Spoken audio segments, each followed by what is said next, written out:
मित्रों नमस्कार। इस वीडियो में हम सभी लोग संस्कृत व्याकरण से पंचदश प्रश्नोत्तरी को पढ़ रहे हैं। यह पंचदश प्रश्नोत्तरी का भाग 4 है। इसके पहले भाग 3 हो चुका है। यदि उसको नहीं देखे हैं तो प्ले लिस्ट में जाकर के देख सकते हैं। आइए इस वीडियो में पहला प्रश्न देखते हैं। पहला प्रश्न है, समास के मुख्यतः कितने भेद होते हैं? तो 4 भेद होते हैं। समास के मुख्यतः कितने भेद होते हैं? 4 भेद।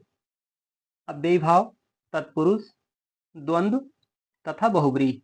यह समास के मुख्यतः 4 भेद है। दूसरा प्रश्न है, अव्ययी भाव समास का कौन सा पद प्रधान होता है? पूर्व पद। अव्ययी भाव समास का कौन सा पद प्रधान होता है? तो पूर्व पद प्रधान होता है।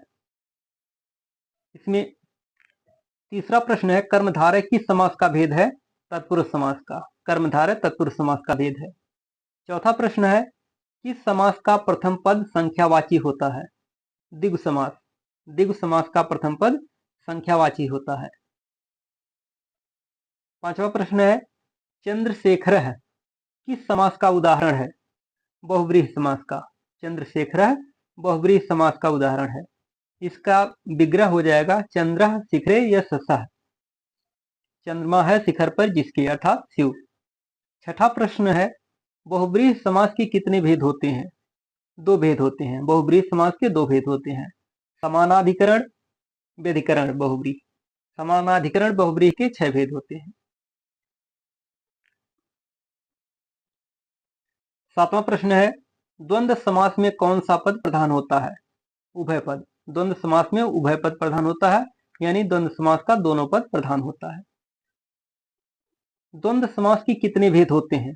द्वंद्व समास के 3 भेद होते हैं। एक शेष द्वंद्व, समाहार द्वंद्व, इतरेतर द्वंद्व। इस प्रकार से द्वंद्व समास के 3 भेद होते हैं। 9वां प्रश्न इसमें है, समाहार द्वंद्व समास किस लिंग में होता है?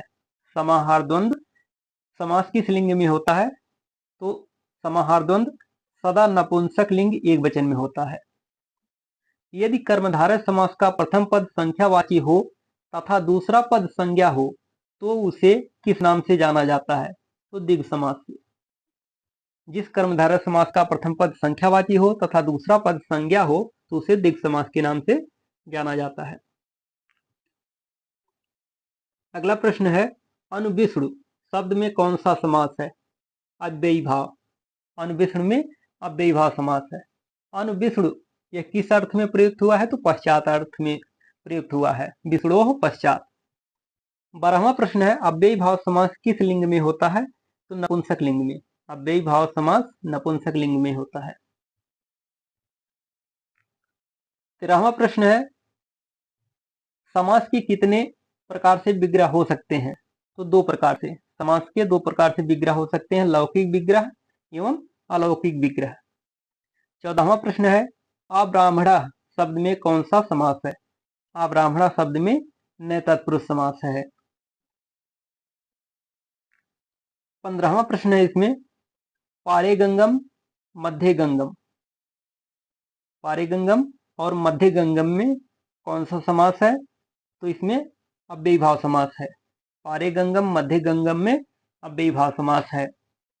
यदि इसी का उल्टा कर दिया जाए, गंगा पारे और गंगा मध्य, तो उसका हो जाएगा तत्पुरुष समास। इस प्रकार से इस वीडियो में 15 महत्वपूर्ण प्रश्नों को पढ़े हैं। यदि वीडियो पसंद आए तो वीडियो को लाइक करें, शेयर करें और चैनल को सब्सक्राइब करें। वीडियो देखने के लिए धन्यवाद।